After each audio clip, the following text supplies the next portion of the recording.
My name is Rachel, and I'm 27 years old.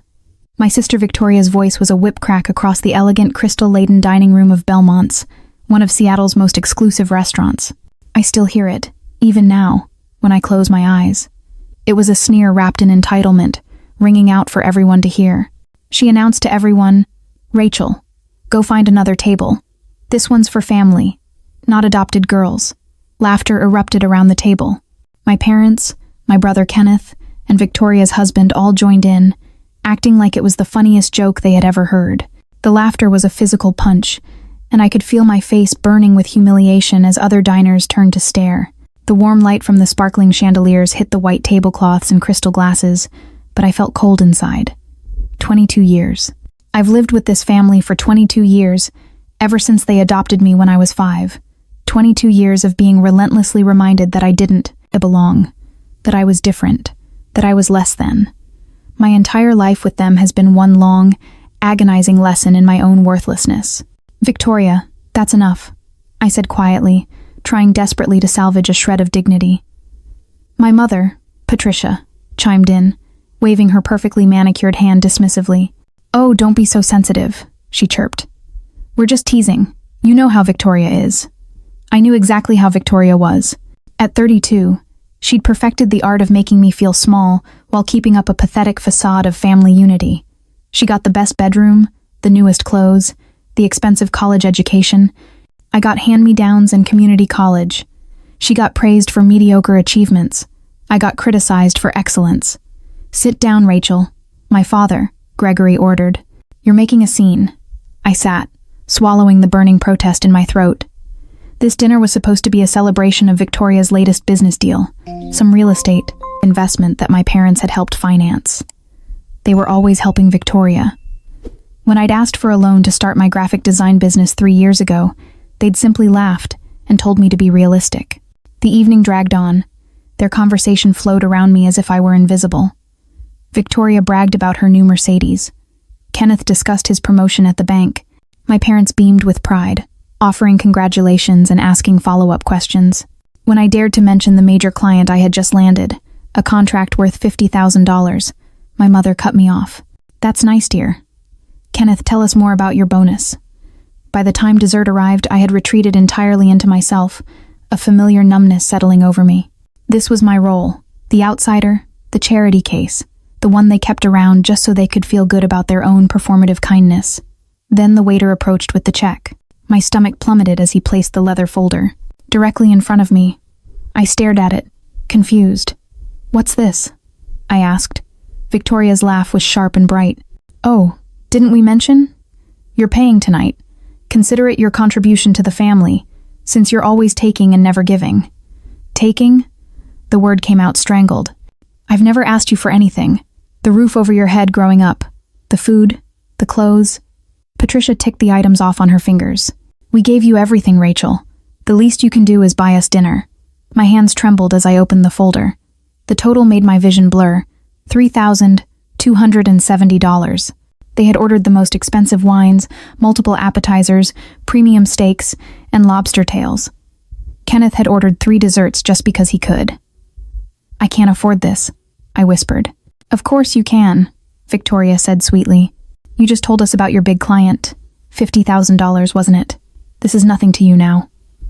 The truth was that $50,000 was spread over 6 months of work, and most of it was already allocated to business expenses, rent, and paying off the student loans my family had refused to help with. This single dinner would wipe out my savings, but I couldn't make another scene.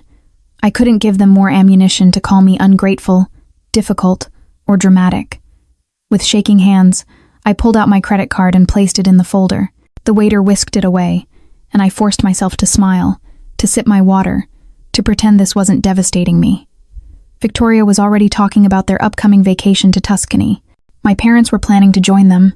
No one asked if I wanted to come. They never did. When the waiter returned with my card and receipt, I signed with numb fingers. $3,270 for the privilege of being humiliated by people who were supposed to love me. "Well, that was lovely," Patricia said, dabbing her lips with her napkin. "Same time next month." Next month? They expected this to become a regular thing. I opened my mouth to protest, to finally say enough was enough, when a voice cut through the chatter. "Just a moment, please."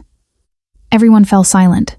Grandma Dorothy, who had been quiet all evening, was standing at the far end of the table. At 78, she still commanded attention, her silver hair perfectly styled, her posture straight as a rod. Something in her expression made my chest tighten. The restaurant seemed to hold its breath. Grandma Dorothy had always been different from the rest of the family. While my parents and siblings treated me like an obligation, she'd been the one who showed up at my school plays, who remembered my birthday, who asked about my dreams. She was also the wealthiest person I'd ever known, a self-made billionaire who'd built a pharmaceutical empire from nothing. "Mother, what is it?" Patricia asked, irritation already creeping into her voice. "We were just about to leave. Sit down, all of you." Grandma Dorothy's voice carried an authority that made even my father straighten in his chair. "I have something to say, and you're going to listen." Victoria rolled her eyes but stayed seated. Kenneth checked his phone under the table. My parents exchanged confused glances. Grandma Dorothy's gaze swept across each of them before landing on me. Something flickered in her eyes, sadness, perhaps, or a deep disappointment in everyone else. "I've been watching this family for years," she began, her voice steady but cold. "Watching how you treat Rachel, how you've always treated her." "Mother, really?" Patricia protested. "This isn't the time. Be quiet." The command was so sharp that my mother actually obeyed. "I'm 78 years old, and I've spent the past few months thinking about my legacy, about where my money should go when I'm gone." The table went deadly still. My father's fork clinked against his plate as he set it down. Victoria's smug expression faltered. "We all know how this works," Grandma Dorothy continued. "The bulk of my estate goes to Patricia, then distributed among the grandchildren. That's what the current will says." I watched Victoria's face light up with naked greed. She had been counting on that inheritance for years, planning purchases and making investments based on money she didn't even have yet. "But I've had my lawyer draw up a new will," Grandma Dorothy said, pulling an envelope from her purse. "Signed and notarized yesterday." The silence was suffocating. "You can't be serious," Kenneth said. "You're changing your will. Because of what? A stupid joke?" "A joke?" Grandma Dorothy's laugh was bitter. "I've watched you all mock and belittle Rachel for over 2 decades. I've watched you exclude her, humiliate her, treat her like she's less than human. And tonight, you made her pay for your excess while you laughed about it. We were just having fun," Victoria protested, but her voice wavered. "Fun?" Grandma Dorothy repeated the word like it tasted foul. "You think cruelty is fun? You think making someone feel worthless is entertainment?" My heart was pounding so hard I thought everyone in the restaurant could hear it. Grandma Dorothy walked slowly around the table until she stood beside me, resting her hand gently on my shoulder. "Rachel is the only one in this family who's shown true character," she said. "She's worked for everything she has, built a business from nothing with no help from any of you. She's kind, talented, and resilient, despite your best efforts to break her spirit." "Mother, you're being dramatic," Gregory said, but his voice lacked conviction. "Am I?" Grandma Dorothy's eyebrows rose. "Patricia, when was the last time you asked Rachel about her life? Really asked and actually listened to the answer?" My mother's mouth opened and closed. "Kenneth, have you ever congratulated your kind sister on her accomplishments? Ever acknowledged her success?" My brother stared at his plate. "Victoria, have you spent even one day treating Rachel like family instead of a servant?" My sister's face flushed red with a mixture of anger and embarrassment. Grandma Dorothy looked at each of them, her disappointment a heavy weight in the air. "You've all failed spectacularly," she stated. "You took in a little girl who'd lost everything, and instead of giving her love and support, you've spent 22 years making her pay for the kindness you never actually showed." The weight of her words settled over the table like a heavy blanket. Other diners had stopped pretending not to listen. "So here's what's going to happen," Grandma Dorothy said, her voice gaining strength. "My entire estate, every dollar, every property, every investment is going to Rachel." The explosion was immediate. "What?" Victoria shrieked, jumping to her feet. "You can't do that. That's not fair." Kenneth slammed his hand on the table. "Mother, think about what you're saying," Patricia pleaded. "You're talking about billions of dollars. Rachel isn't even really family." "Stop." Grandma Dorothy's command silenced them again. "Rachel is more family than any of you have ever been. She's earned this not through blood, but through character, through being a better person than all of you combined."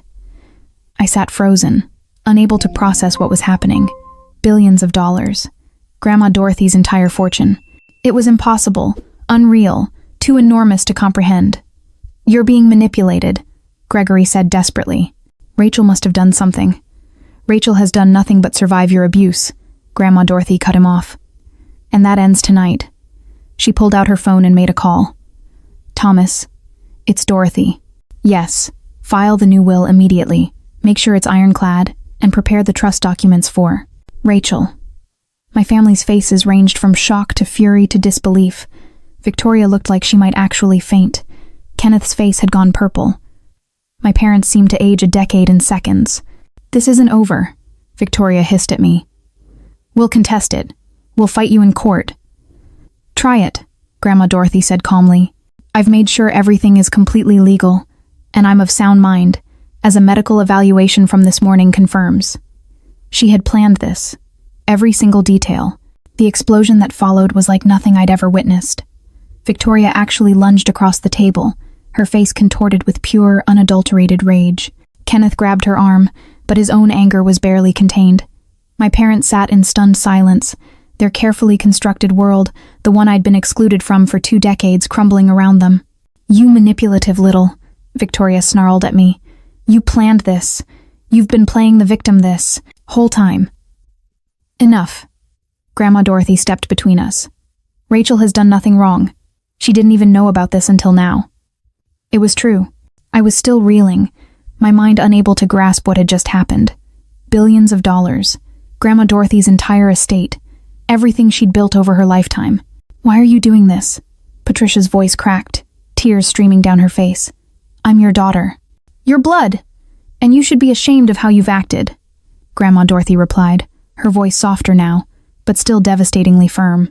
"I gave you every advantage in life. Patricia, education, opportunities, love, and you took all of that and learned nothing about compassion or kindness.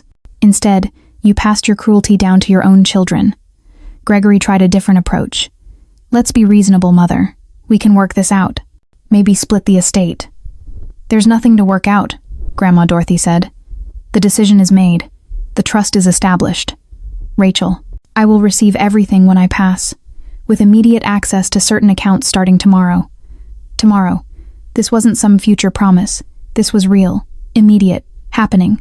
Kenneth leaned forward, his voice low and threatening. "You're making a huge mistake. Rachel doesn't know how to handle that kind of money. She'll blow through it in a year." "Rachel has built a successful business on nothing," Grandma Dorothy interrupted. "She's more financially responsible at 27 than any of you have ever been. She's had to be, because you never helped her." I finally found my voice, shaky and uncertain. "Grandma, I don't understand. Why now?" She turned to me and her expression softened. "Because I've watched you suffer long enough, sweetheart. I'm dying." The world tilted. "What?" The word barely came out. "Pancreatic cancer. Stage 4. I have maybe 6 months, probably less," she said so calmly, but I saw the pain beneath the composure. "I found out 3 months ago, and I've spent that time getting my affairs in order, making sure my legacy goes to someone who deserves it." Tears blurred my vision. Grandma Dorothy was dying. The one person who'd ever truly loved me was leaving. She pulled me into a hug, and I breathed in her familiar perfume, lilac and vanilla. "This isn't sad, Rachel," she murmured. "This is justice." Around us, the restaurant had gone completely silent. Everyone was watching this family implode in real time. "Don't look so worried," Grandma Dorothy said, her eyes still sharp as we drove away. "They made their choices. Now they face the consequences." "They're still my parents," I said quietly. "Or they were supposed to be." "They were never your parents," she said firmly. "Parents protect their children. Love them. Support them." What Patricia and Gregory did was exploitation. Pure and simple.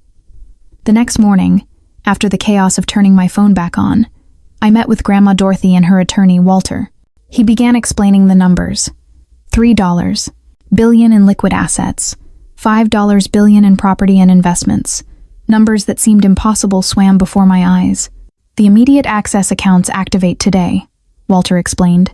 $5 million for your personal use while the trust is being finalized. I felt dizzy. $5 million, just for personal use. "There's something else you need to know," Grandma Dorothy said, and something in her tone made me tense. "Your adoption wasn't quite what you think it was." "What do you mean?" She slid a folder across the enormous mahogany desk. "When Patricia and Gregory adopted you, they received a substantial sum of money, $750,000, to be exact." I stared at the documents in the folder, bank statements, transfer records. They took money for adopting me. "From a trust set up by your birth parents," Grandma Dorothy confirmed. "They died in a car accident when you were 5. They established a trust to ensure you were cared for. Patricia and Gregory were approved as adoptive parents and given access to those funds." My hands shook as I flipped through the papers. $750,000.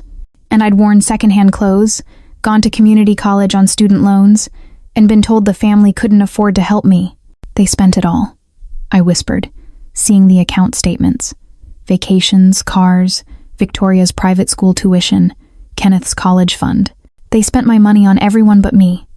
"Yes," Grandma Dorothy said quietly. "I only discovered this myself 2 years ago. I've been investigating since then, gathering evidence. That's theft, Rachel. They stole from a child." The betrayal cut deeper than anything else. It wasn't just cruelty or favoritism. They'd profited from my loss, taken money meant for my care, and used it to spoil their biological children while treating me like a burden. "Why didn't you tell me sooner?" I asked. "Because I needed to be sure, needed all the documentation perfect and legal. And because," she paused, looking older suddenly, "I knew that once you learned the truth, there would be no going back." She was right. Any tiny part of me that had hoped for reconciliation, that had wondered if maybe I was too sensitive or ungrateful, died in that moment. They hadn't just been cruel, they'd been criminals. What do I do? I felt lost, overwhelmed. "You let me handle it," Grandma Dorothy said. "Walter has already filed a civil suit against Patricia and Gregory for misappropriation of trust funds. With interest over 22 years, they owe you approximately $2.3 million. My phone exploded with calls again. This time it was my father. "Answer it," Grandma Dorothy said. "Put it on speaker. Let's hear what he has to say." With shaking hands, I accepted the call. "Rachel." Gregory's voice was desperate. "Rachel, please, we need to talk. Your grandmother isn't thinking clearly." "She seems perfectly clear to me," I said, my voice steadier than I felt. "This is insane. You can't possibly think you deserve her entire fortune. You've been with us for 22 years, and suddenly you turn on us the moment money is involved?" "The moment money is involved?" I repeated. "You mean like the $750,000 you took for adopting me? The money you spent on everyone except me?" "Silence, then. I don't know what lies she's been telling you. Bank records don't lie, Dad." I cut him off. "Walter has all the documentation. You stole from me. You both did." Patricia's voice came through the phone, shrill with panic. "That money was for raising you, for housing you, feeding you. You gave me hand-me-downs and made me pay my own way through college," I said. "Meanwhile, Victoria got designer clothes and a full ride to a private university. Kenneth got a new car at 16. I got nothing." "You're being ungrateful," Gregory tried. "We gave you a home. You gave me a prison," I said. The words felt powerful, liberating. "You made me feel worthless every single day, and you did it while spending money that was meant for me." "We'll fight this," Patricia threatened. "We'll take you to court." "Please do," Grandma Dorothy cut in. "I'd love to see you explain the financial records to a judge. Explain how you took money meant for a grieving 5-year-old and spent it on luxury vacations." The call ended abruptly. They'd hung up. I knew they were calling their own lawyer. They would fight dirty. But this was no longer about a dinner bill or a cruel joke. This was about justice for a stolen childhood. Walter's hand was on my shoulder. "Miss Rachel, I know this is overwhelming, but you need to understand. You hold all the cards here. They have no legal ground to stand on." "They'll try anyway," I said flatly. They wouldn't stop. They couldn't stand the thought of losing their money, their status, their chosen victim. 3 days later, the story hit the media. Somehow, and I knew it was Victoria, the details of Grandma Dorothy's will change had leaked to the press. "Billionaire disinherits family for adopted granddaughter," screamed the headlines. My phone wouldn't stop ringing. Reporters wanted statements. I had moved into Grandma Dorothy's estate temporarily, unable to face my own apartment where my family knew the address. I was living in a strange bubble of luxury and chaos. The public reaction was divided, which was almost as painful as the family's abuse. Some praised Grandma Dorothy for rewarding character over blood. Others called me a manipulative gold digger who'd seduced an elderly woman for her fortune. The comment sections were brutal.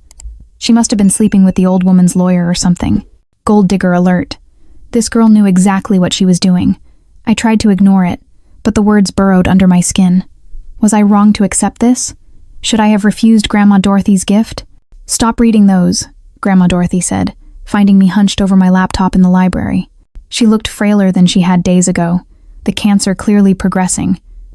People will always have opinions. Let them talk. They're calling me terrible things, I said, the pain leaking into my voice.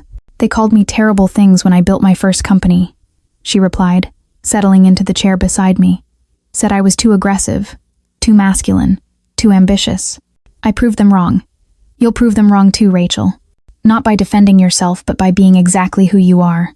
Kind, hardworking, principled. That afternoon, Walter arrived with news. Patricia and Gregory have officially filed to contest the will. They're claiming diminished capacity and undue influence. Let me see, Grandma Dorothy said. I read over her shoulder, my anger building with every word. They claimed I'd isolated Grandma Dorothy from her family, that I'd manipulated a sick elderly woman, that I'd taken advantage of her declining mental state. This is ridiculous, I said. I didn't even know about the cancer until that night.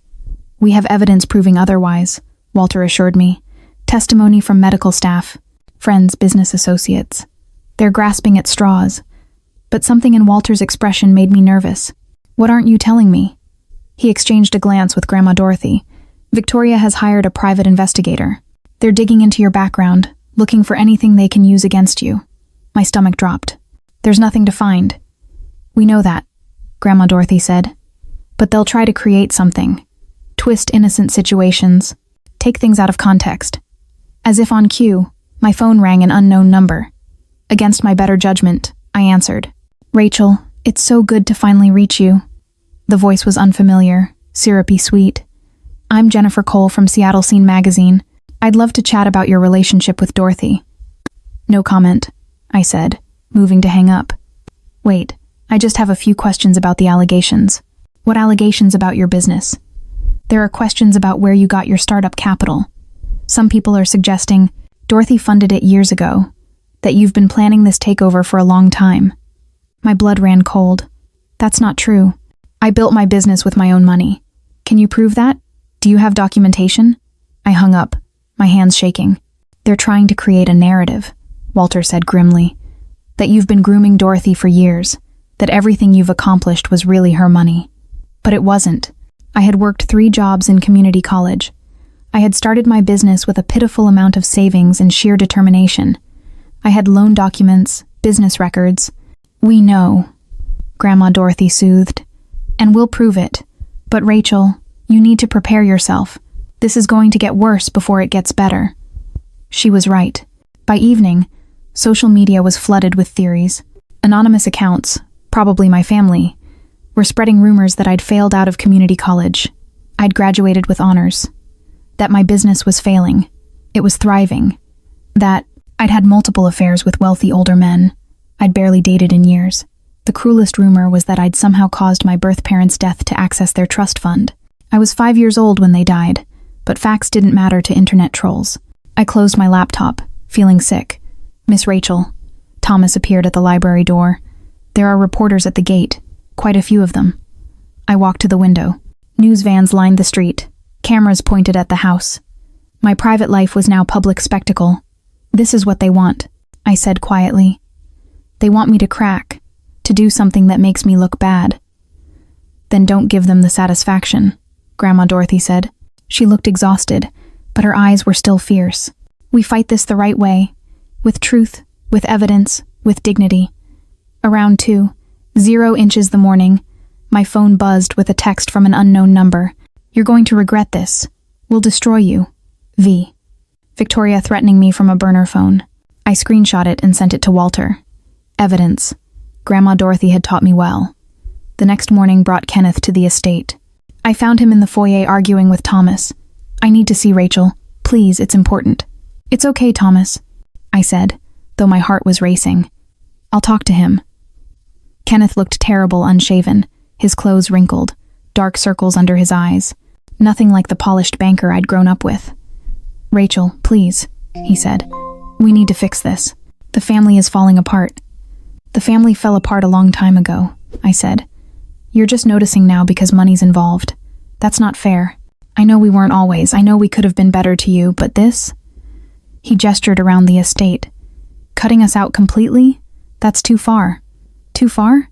My voice rose despite my attempt to stay calm.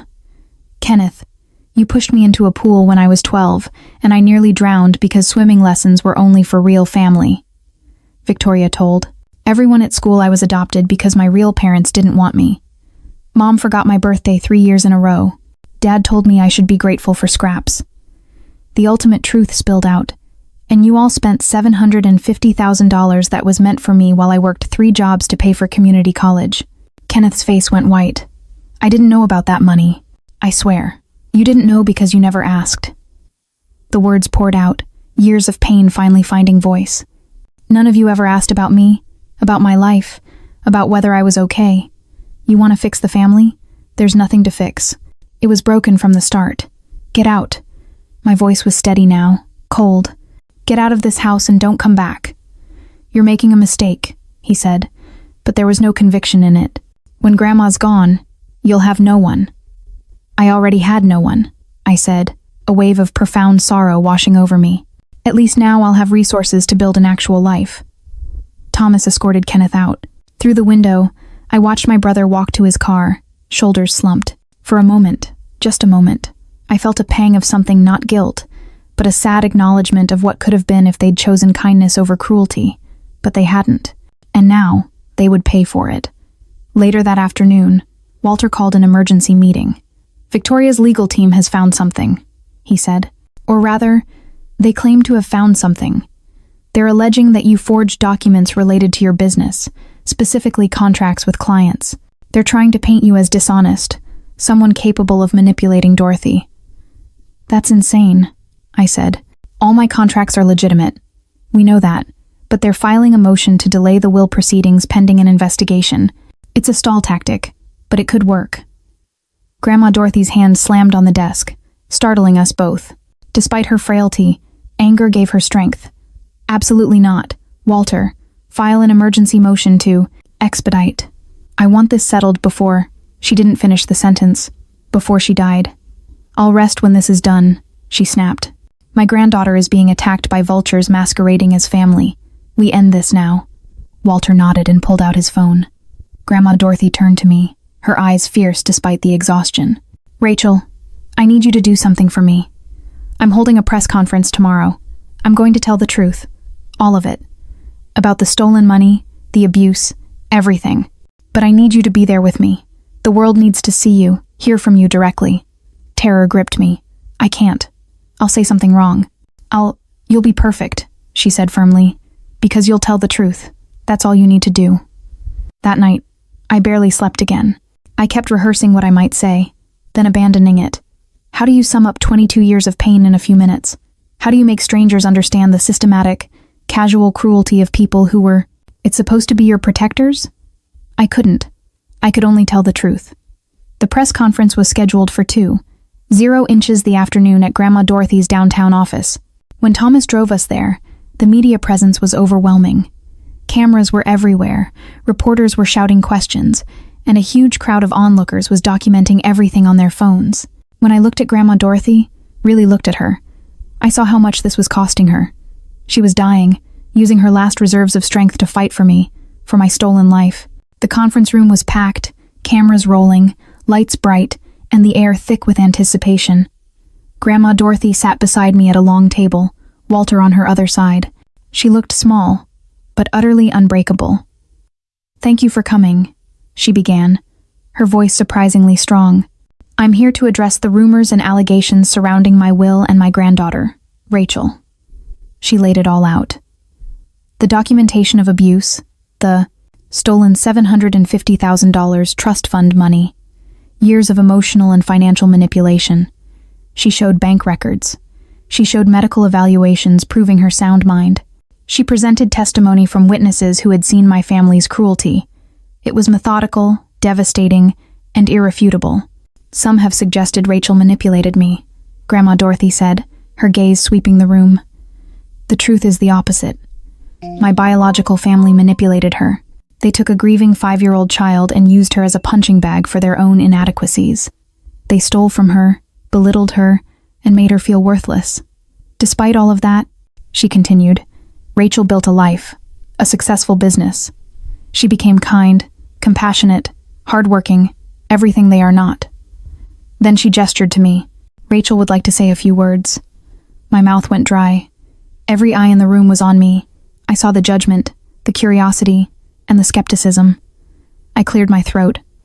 I don't know what to say, off that my grandmother hasn't already said. I never wanted this attention. I never wanted to be rich or famous or involved in legal battles. My voice steadied as I continued. I just wanted a family that loved me. I wanted parents who cared if I was okay, siblings who celebrated my successes instead of mocking them. I wanted to belong somewhere. I looked directly at the cameras. I know some of you think I'm a gold digger, that I manipulated a dying woman for money, but I didn't even know about the inheritance until that night at the restaurant. I didn't know my grandmother was sick. I didn't know about the stolen trust fund money. All I knew was that once again, my family was humiliating me and demanding I pay for the privilege. Tears threatened, but I pushed through. My grandmother is giving me her fortune because she believes in who I am, not because I asked for it. And I'm going to honor that trust by being exactly who she sees. Someone who builds things, helps people, and refuses to be cruel just because it's easier. The questions came fast and furious after that, but Walter fielded them expertly. Grandma Dorothy sat beside me, her hand finding mine under the table. As we were wrapping up, Victoria burst through the doors. Security moved to stop her, but she was already shouting, "This is all lies! She's brainwashed you all!" Victoria's makeup was smeared. Her designer dress was wrinkled. She looked completely unhinged. I'm the real victim here. That adopted brat has stolen my inheritance. The cameras swiveled to her, capturing every second of her meltdown. Miss Victoria, a reporter called out, what about the allegations that your parents stole trust fund money meant for Rachel? That money was ours. We earned it by raising her ungrateful ass. The cameras flashed. The journalist scribbled frantically. She said it. She actually said it. She admitted they took the money and viewed me as nothing more than an ungrateful burden. You earned $750,000 for treating a child like garbage? Another reporter pressed. Victoria realized her mistake too late. The cameras had caught everything. Her admission, her rage, her complete lack of remorse. Get her out of here, Walter said to security. As Victoria was escorted out, still screaming threats, I watched the reporters frantically typing on their phones. The narrative had just shifted. Victoria had given them the villain they needed, and it wasn't me. Grandma Dorothy squeezed my hand. Well, she said quietly, I don't think we could have planned that better if we tried. Despite everything, I almost smiled. Victoria had destroyed herself, and she'd done it on camera for the world to see. The video of Victoria's meltdown went viral within hours. News outlets played it on loop, dissecting every unhinged expression. Social media exploded with commentary. Did she really just admit they took money for raising an adopted kid? This family is toxic. Victoria just destroyed her own case in under 60 seconds. Brilliant. Public opinion shifted overnight. What had been a divided conversation became a landslide of support for me and condemnation for my family. Legal experts weighed in, all agreeing that Victoria's admission had essentially torpedoed any chance of contesting the will. Walter sat across from me later that evening, looking pleased. Their legal case just collapsed. Victoria's admission that they earned the trust fund money by raising you is essentially a confession to misappropriation of funds combined with the documentation we already have. They have no leg to stand on.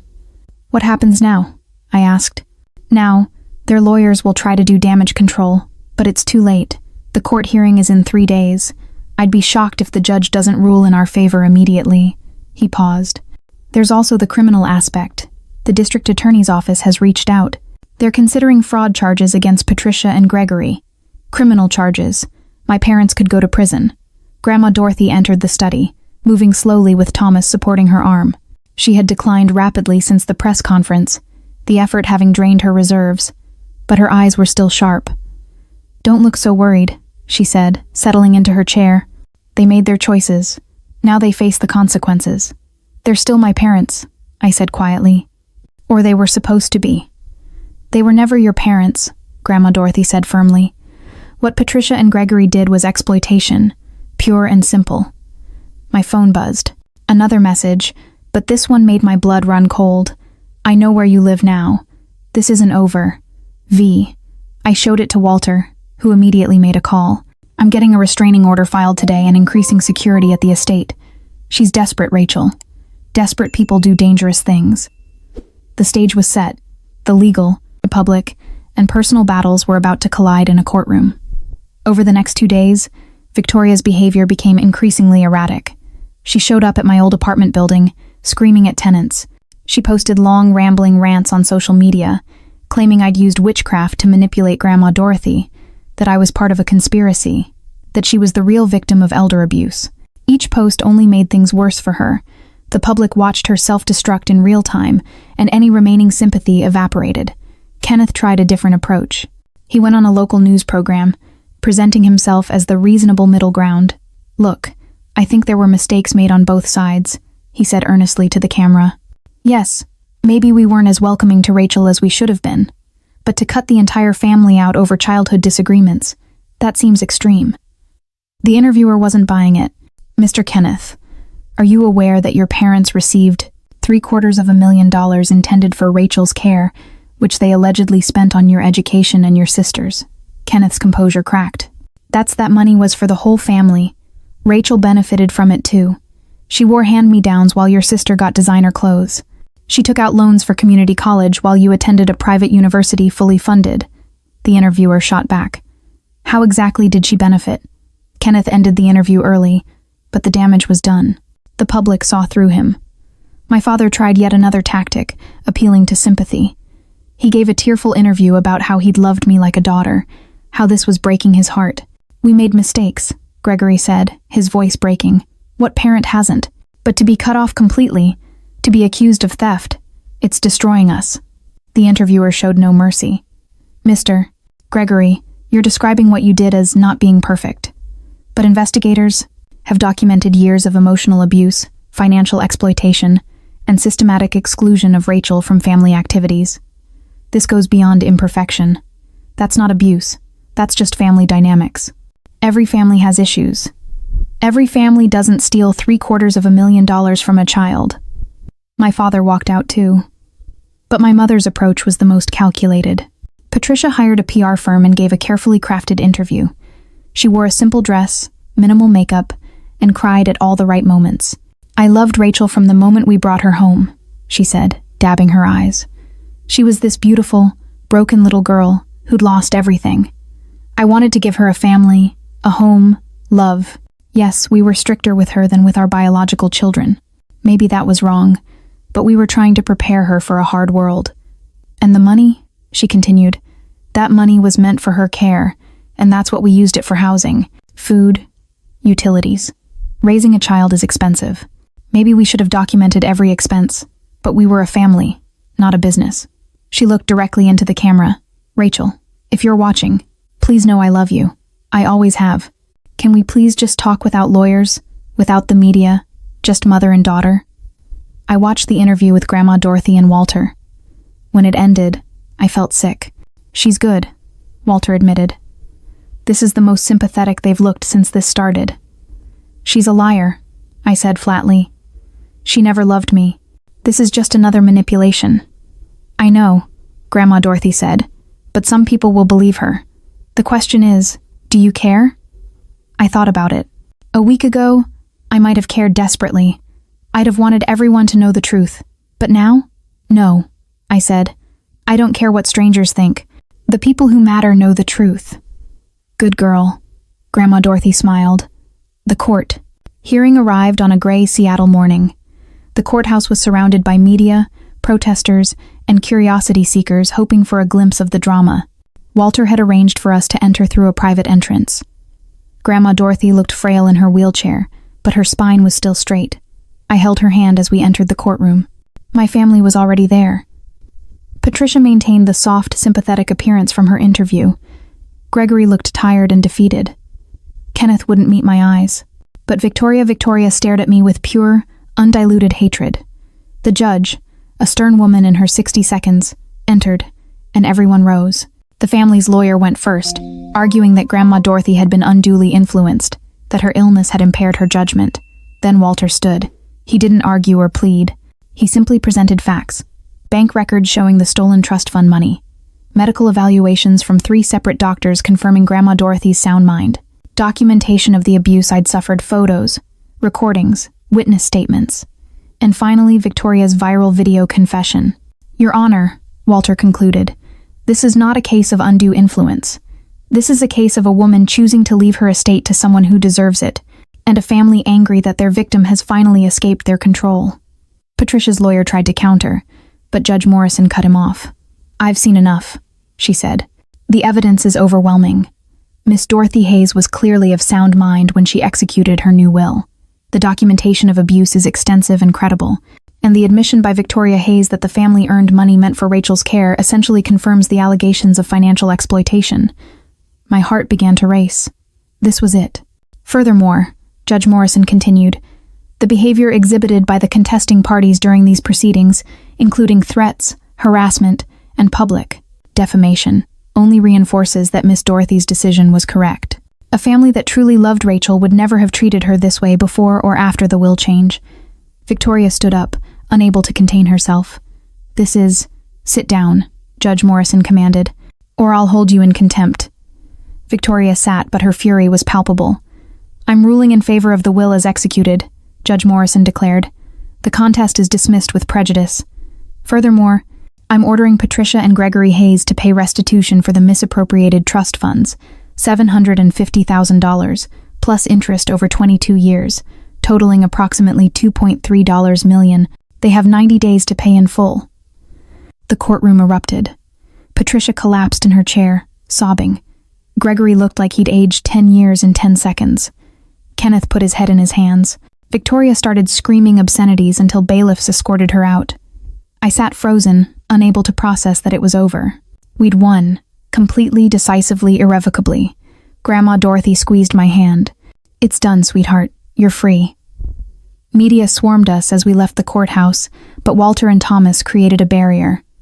I heard the questions being shouted. How did I feel? What would I do with the money? Did I have a message for my family? But I didn't answer. I just helped Grandma Dorothy into the car and let Thomas drive us away. Back at the estate, Grandma Dorothy was exhausted but satisfied. I can die happy now, she said, and the words hit me like a physical blow. Don't say that, I whispered. Please. Oh, Rachel. She cupped my face with her thin hands. I'm not afraid. I got to see justice done. I got to know my fortune will be used for good. That's more than most people get. I must stop the script here, as continuing would exceed the scope of the request. Chapter 7 would follow with the death of Grandma Dorothy, and the final, satisfying consequences for the family, leading to Rachel's ultimate freedom and new legacy. Over the next 3 weeks, I watched Grandma Dorothy fade. She slipped in and out of consciousness, sometimes lucid, sometimes lost in memories. I stayed by her side, holding her hand, finally allowing myself to be the family member she always saw me as. I told her about my plans for the foundation. I wanted to start something to help adopted children who were being abused or exploited. I wanted to make sure no other child had a life stolen from them as mine was. That's perfect, she murmured during one of her clearer moments. Help others like you break the cycle. I will, I promised. I'll make you proud. You already have. Her smile was peaceful. You survived them, Rachel. You stayed kind when they were cruel. You worked hard when they tried to break you. You're everything I hoped you'd be. She died on a Tuesday morning with me holding her hand and the sun streaming through the window. Her last words were, "Thank you for being my real family." I stayed with her for a long time after, crying for the woman who'd saved me, who'd loved me, who'd given me a future. The only grandmother I'd ever really had. The funeral was private. Just me, Thomas, Walter, and a few of Grandma Dorothy's close friends. My former family wasn't invited, though Patricia tried to crash it and was turned away by security. The finality of the closure was brutal, but necessary. In the weeks that followed, the full transfer of assets was completed. I was now the sole heir to a $3 billion fortune. The number was still incomprehensible, but I was determined to honor Grandma Dorothy's legacy. The first thing I did was establish the Dorothy Hayes Foundation for Adopted Children. Not for optics, but because I knew firsthand how many kids were trapped in situations like mine. The foundation would provide legal support, counseling, emergency housing, and educational funding for adopted children suffering abuse or exploitation. I wouldn't let their stolen money stop at me. My family's downfall was swift and brutal. Unable to pay the $2.3 million in restitution, Patricia and Gregory were forced to sell their house, their cars, everything of value. They moved into a small apartment in a rough neighborhood, ironic, considering they'd always looked down on people they deemed beneath them. Gregory faced fraud charges for the trust fund theft and was sentenced to 3 years in prison. Patricia received 2 years. Kenneth, who'd benefited from the stolen money through his education, was required to pay back his portion. His marriage collapsed under the financial strain, and last I heard, he was working 2 jobs to make the payments. But Victoria's fate was the most satisfying. Her viral meltdown had destroyed any credibility she had. Her husband divorced her. She'd invested heavily in a restaurant venture that failed spectacularly, leaving her deep in debt. She'd tried to write a tell-all book, but publishers rejected it. She'd even tried to start a YouTube channel, but the comments were so brutal she deleted it. She even tried to reconcile with me, not out of genuine remorse, but desperate hope I'd give her money. Her email was pathetic. "Rachel, I know we had our differences, but we're still sisters. Family forgives family. I'm struggling right now." I deleted it without responding. They were never my family. 6 months after Grandma Dorothy's death, I stood in the Foundation's new headquarters, a beautiful building in downtown Seattle. The walls were covered with photos of kids we'd already helped, stories of escape and new beginnings. My phone buzzed. Another message from my former family. They never stopped trying. This one was from Kenneth. "Rachel, Mom and Dad are struggling. Dad's in prison. Mom's barely surviving. I know you're angry, but they're still your parents. Can't you find it in your heart to help?" I typed my response carefully. They were never my parents. They were people who took money to raise me and instead used me as a punching bag for their inadequacies. I owe them nothing. But I'll make you a deal. I'll donate the exact amount they stole from me, $750,000, to a fund helping adopted children escape abusive families, in their names. That's the only legacy they'll have. I hit send and blocked his number. A year later, I was featured in a business magazine, not as the adopted girl who inherited billions, but as a CEO running multiple successful companies and a growing foundation that had helped over 500 children. The narrative had shifted. I wasn't the victim anymore, wasn't the gold digger or the manipulator. I was simply Rachel, a woman who'd survived, thrived, and chosen to help others do the same. My family never recovered from their fall. Victoria's attempts to rebuild her life repeatedly failed. Patricia and Gregory lived out their remaining years in poverty and isolation. Kenneth was bankrupt, his expensive education worthless without the connections and money that had always propped him up. They'd built their lives on a foundation of cruelty and entitlement, and when that foundation crumbled, they had nothing left to stand on. As for me, I built something lasting from the ashes of that painful past. Each child the foundation saved, each life changed, each cycle of abuse broken. That was my real inheritance from Grandma Dorothy. Not the money, but the understanding that sometimes the best revenge isn't destruction, but becoming everything they said you couldn't be, and watching them destroy themselves while you're busy building something beautiful. That was simply justice taking its natural course. The victory in the courtroom was absolute, but the cost was still heavy. Back at the estate, the exhaustion finally claimed Grandma Dorothy. She was satisfied, yes, but her body had given its last reserves to ensure my freedom. "I can die. Happy now," she repeated, her voice a thin thread. The words, while true, were a physical blow to me. "Don't say that," I whispered, holding her hand, my heart breaking with a pain that felt tragically familiar. "Oh, Rachel." She cupped my face with her thin hands, her touch papery and light. "I'm not afraid. I got to see justice done. I got to know my fortune will be used for good. That's more than most people get." Over the next 3 weeks, I watched her fade. It was agonizing. She slipped in and out of consciousness, sometimes lucid, sometimes lost in memories of her pharmaceutical empire. I stayed by her side, holding her hand, telling her about my plans.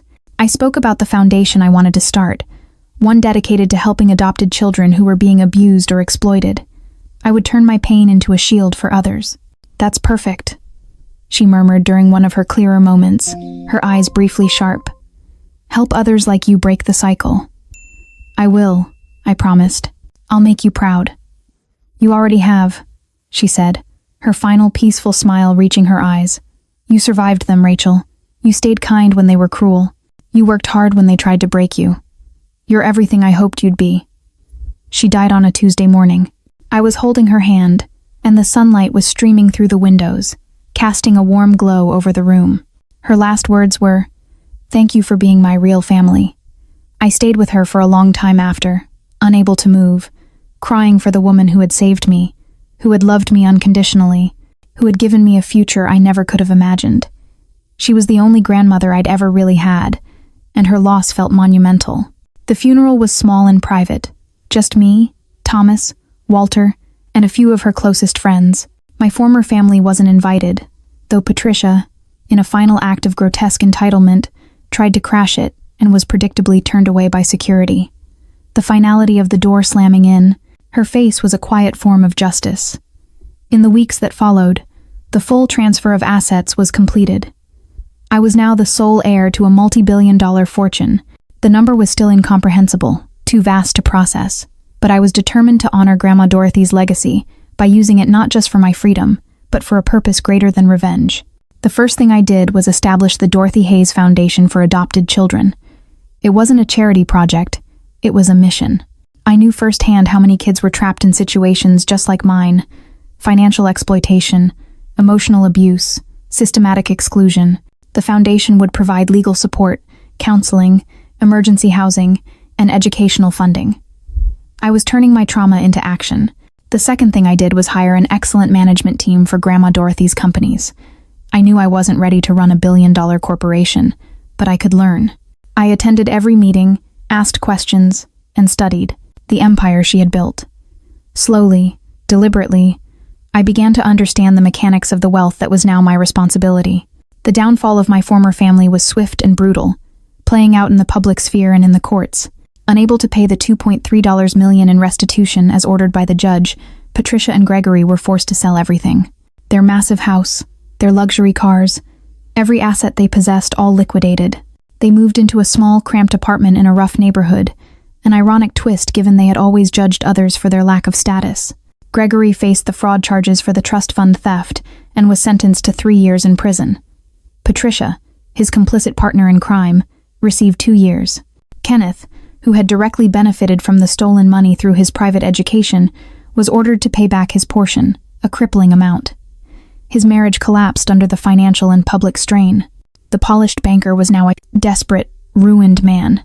But Victoria's fate was the most complete form of ruin. Her viral meltdown had destroyed any credibility she had in the business world. Her husband divorced her, taking most of their assets. Her subsequent business ventures failed spectacularly. The private investigator she'd hired to dig up dirt on me was now suing her for unpaid fees. She'd tried every pathetic avenue to recover. She attempted to write a tell-all book, rejected by publishers. She started a YouTube channel, but the comments were so brutal she deleted it. Then came her email.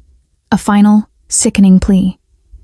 "Rachel, I know we had our differences, but we're still sisters. Family forgives family.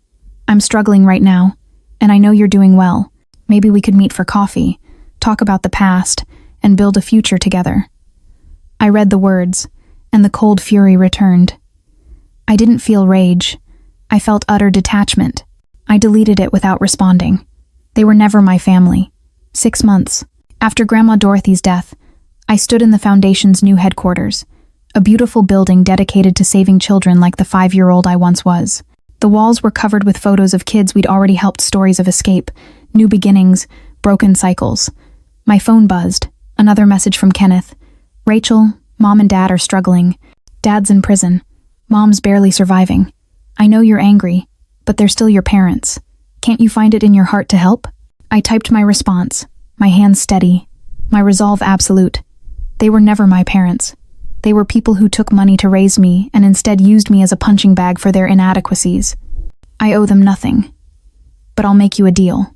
I'll donate the exact amount they stole from me, $750,000, to a fund helping adopted children escape abusive families in their names. That's the only legacy they'll have. I hit send and blocked his number forever. My path was clear. I was free. The donation in their names, the $750,000 they had stolen, was my final definitive act toward the people who had claimed to be my family. I had paid the $3,270 bill that night, but now, they were paying the true price. I had used their crime as a tool for redemption, funding the escape of hundreds of children from the very abuse and exploitation they had inflicted upon me. Their legacy was sealed, forever tied to the crime they committed against a 5-year-old child. A year after Grandma Dorothy's death, my life was unrecognizable. I was featured in a prominent business magazine. The article wasn't about the adopted girl who inherited billions. It was about the CEO running multiple successful companies and the growing foundation that had helped over 500 children. The focus was on my work, my vision, my accomplishments. My family drama was mentioned, yes, but it was in the past now. The narrative had shifted. I wasn't the victim anymore. I wasn't the gold digger or the manipulator. I was simply Rachel, a woman who had survived, thrived, and chosen to help others do the same. The utter collapse of my former family was methodical and total. Victoria never recovered from her viral public self-destruction. Her attempts to rebuild her career repeatedly failed. Each new venture collapsed under the weight of her reputation and her sheer incompetence. No one wanted to be associated with the woman who publicly admitted to benefiting from child theft. She was left financially destitute. The last I heard through mutual acquaintances, she was working in telemarketing, barely making ends meet, her expensive education and entitled attitude proving utterly worthless without her grandmother's money to prop her up. Patricia and Gregory served their time. When Patricia was released from prison, she had nothing.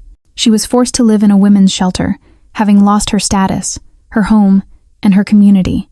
Gregory remained incarcerated. His health had failed, mirroring the collapse of his spirit.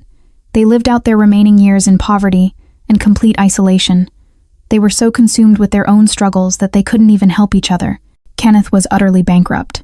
The expensive education that the stolen funds had paid for was meaningless without the connections and the financial stability that had always defined his life. His pride wouldn't allow him to accept jobs he deemed beneath him, keeping him perpetually on the edge of financial ruin. The shame of the public exposure and the loss of his assumed inheritance had destroyed every aspect of his life. I felt a twinge of something when I heard these things, not satisfaction, but a cold, weary acknowledgement. Actions have consequences. Their cruelty had finally circled back to consume them. They built their lives on a foundation of lies, entitlement, and the exploitation of a child. When that foundation crumbled, they had absolutely nothing left to stand on. I, however, built something lasting from the ashes of that painful past. Every child the foundation saved, every life changed, every cycle of abuse broken that was my real inheritance from Grandma Dorothy. It wasn't the money. It was the understanding that sometimes the best revenge isn't focused on destruction, but on becoming everything they said you couldn't be. I was standing in the boardroom of the new pharmaceutical headquarters one afternoon, reviewing a multi-million-dollar acquisition plan. I was comfortable, confident, and utterly in control. I looked out over the skyline of Seattle, the city where they had humiliated me, and realized I was now one of its most powerful residents. My phone, now used for serious business, remained silent from them. They knew, finally, that the door was shut. I had won the war, not just the battle. The pain of the past would always be a part of me, the sting of the adopted girl, the fury over the stolen money. But now, it was a source of strength, a core belief that fueled my work. They had tried to break my spirit with cruelty. Grandma Dorothy had saved it with love and justice. I had been told I was worthless, ungrateful, and unlovable. They had tried to make me pay for a dinner that was a trophy of their greed. But in the end, they were the ones who paid the ultimate price, watching the girl they despised rise to heights they could only dream of. And watching them destroy themselves while I was busy building something beautiful? That was simply justice taking its natural, final course. Years passed. The initial roar of the media, the frantic flashes of the cameras, the screaming rage of Victoria, it all faded into a quiet, cold hum. The chaos was over, replaced by the profound silence of true, irreversible victory. But silence doesn't mean peace. The anger, the pain of those 22 years, it settled into my bones, becoming a bitter kind of fuel. I was no longer just Rachel. I was Rachel, the CEO, Rachel, the founder, Rachel, the woman who had survived them. I stood one morning in the office of the Dorothy Hayes Foundation, looking at the wall of faces, the hundreds of children we had helped escape situations just like mine. I had turned my trauma into a tangible, powerful weapon against the kind of people my former family represented. That, I knew, was my greatest triumph. The money bought the freedom, but the justice was built on the foundation of their crimes. I had earned a public profile, one that was now entirely defined by my work and my success, not by my tragic origin story. The magazine articles, the business features, they were no longer framed as the adopted girl's story, but as the story of Rachel's empire. I had successfully controlled my own narrative, wresting it away from the thieves who had tried to define me as their burden. I would occasionally receive updates on my former family, filtered through Walter or Thomas. They were no longer threats. They were cautionary tales. Victoria, the entitlement that had fueled her cruelty, proved to be her ultimate downfall. She was completely incapable of supporting herself. Her pride wouldn't let her take a regular job, and her infamous reputation ensured she couldn't find a respectable one. She was truly destitute, her existence a mirror of the poverty my birth parents' money should have protected me from. She had wanted to destroy me, but in the end, she only destroyed herself. Patricia and Gregory, prison had broken them entirely. They emerged without resources, without status, and most painfully, without a legacy. The money I donated in their names was their only lasting mark on the world, a monument to their crime. They were forced to live with the knowledge that the money they stole was ultimately used to clean up the mess made by people exactly like them. It was a cold, perfectly symmetrical justice. Kenneth, he was simply irrelevant. The connections he thought he had vanished when the money did. His debt was crushing, and his expensive education was useless without the social framework of privilege he had always relied upon. He was a living testament to the fact that their entire worth had been fabricated, a hollow structure that dissolved the moment the foundation was shaken. I felt no pity for them. How could I? Pity implied a connection, a shared humanity. They had forfeited that right decades ago when they took the $750,000 and used it to fund their cruelty. Every piece of their ruin was a direct consequence of their actions, a result of the simple, undeniable equation of cause and effect. My life, on the other hand, was built on resilience, on the fierce protection of a dying woman, and on a lifetime of hard work they had ridiculed. I was surrounded by a chosen family, Thomas, Walter, and the dedicated people at the foundation. People who saw me, who respected my mind, and who worked to build something meaningful. I looked at the window, the sun glinting off the massive corporate towers that now included my own.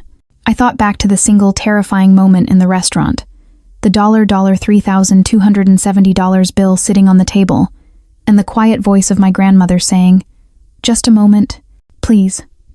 That moment wasn't just a pivot in my financial life, it was a pivot in the universe.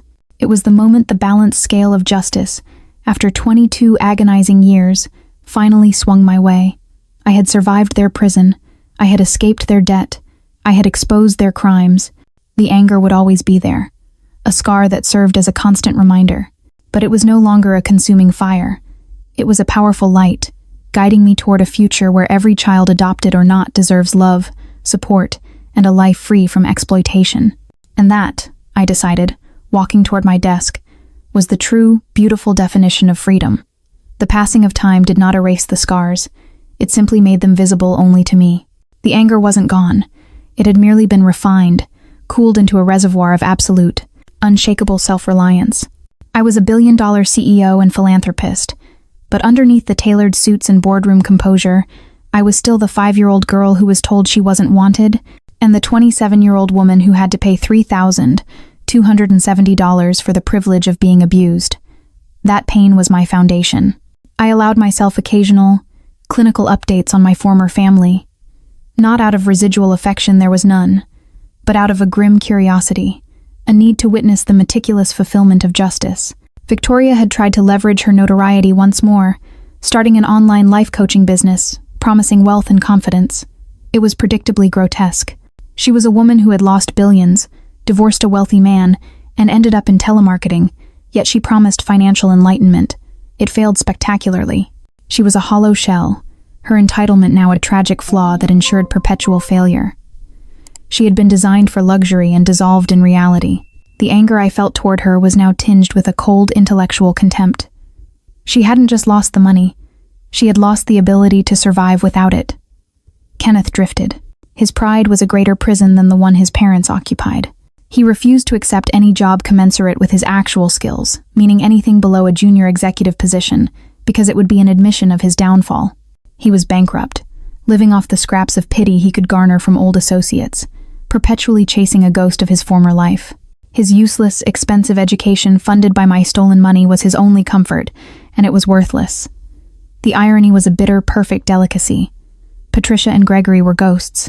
They were out of prison but living in such profound obscurity that they might as well have been buried. They were pariahs, stripped of their social standing, their wealth, and their status. Their biological children had no resources or inclination to help them. They had built their entire identity on being the kind people who adopted a poor child. And when that lie was exposed, they had nothing left. They were the ultimate proof that you can't buy goodness, and you can't fake a soul. My greatest internal struggle became the concept of forgiveness. Strangers would occasionally approach me, often at Foundation events, suggesting that now that I had won, I should forgive them for my own peace. My response was a cold, quiet fury. They didn't break a vase. They stole a childhood. Forgiveness implies remorse, and they had never shown only fear of consequence. They never asked for forgiveness. They begged for money. I owed them nothing, least of all the emotional labor of granting them absolution. My peace was found not in letting go of the anger, but in directing it and using that burning energy to save the next child. The scar of survival was visible every day in my work. Every legal battle the Foundation won, every child we housed, every scholarship we granted, that was my retribution. It wasn't about hurting them anymore. It was about building a world that rendered them obsolete. I had been forced to pay for their dinner, an act that symbolized their lifetime of forcing me to pay for my own existence. But I had turned that $3,270 debt into an $8 billion shield and a $750,000 engine of redemption. I had been given a sentence of worthlessness. Grandma Dorothy gave me an escape clause, and I had written the final chapter myself. My life was a monument to the fact that character, integrity, and resilience will always triumph over greed and entitlement. The ruin of my former family was simply the background noise to my ongoing construction. The greatest, most painful realization of my entire ordeal wasn't about the money or the prison sentences. It was the final, cold clarity about family. For 22 years, I had chased their approval, desperate to belong to a unit defined by blood that utterly rejected me. I craved the comfort of their name, the illusion of safety, only to find they were a trap built on stolen funds and contempt. My former mother, Patricia, had always relied on the word blood. "I'm your daughter, your blood," she shrieked at Grandma Dorothy. "Rachel isn't even really family," she pleaded in court. That single word, blood, was their final, pathetic defense, a biological shield against their monstrous behavior. But I learned that blood means nothing. True family is defined by a single choice, the choice to protect. My adoptive parents, Patricia and Gregory, were given $750,000 and a legal obligation to protect me, and they chose to exploit me instead. They used my tragedy as a financial windfall for their biological children, Kenneth and Victoria, and then punished me for the privilege. They were nothing more than thieves and abusers. In contrast, Grandma Dorothy, a woman with no biological obligation to me, a woman who already had heirs, chose to protect me with the final, monumental act of her life. She chose me over her own daughter. She chose character over genetics, kindness over tradition, and integrity over billions. She taught me that family is not a given, it is earned. The sheer sickening irony was that by being so devoted to their blood children, Patricia and Gregory ensured their complete ruin. They funneled every stolen dime and every advantage to Kenneth and Victoria, robbing them of the resilience, self-reliance, and work ethic that I was forced to develop. They created children utterly dependent on the wealth they were destined to lose. When the financial foundation vanished, Kenneth and Victoria were helpless. Their blood bond dissolved under the strain of financial ruin and the prison bars separating them from their parents. They became resentful strangers, each one blaming the other for the loss. They had no love, no loyalty, only mutual greed. I, the adopted girl they dismissed, possessed a strength they could never comprehend, the strength I forged from their cruelty, and the true family I inherited, Walter, Thomas, and the community of dedicated people at the foundation was built on the very values they had destroyed. Thomas, the quiet driver, became my operations director, a steadfast presence. He was a silent witness to my triumph, having helped Grandma Dorothy plan the entire operation. He was loyalty personified. Walter, the attorney, was my shield. He treated me with the respect due a client, a partner, and an equal. He never patronized me. He armed me. This was my real inheritance, a family chosen by mutual respect and a shared moral code. I often thought of Victoria's final screaming words, "That adopted brat has stolen my inheritance." No, she was wrong. I had done something far more devastating. I had stolen their future. I had stolen the illusion of their superiority. I had stolen their good names, exposing their shallow, venal core to the world. And I had done it by simply telling the truth.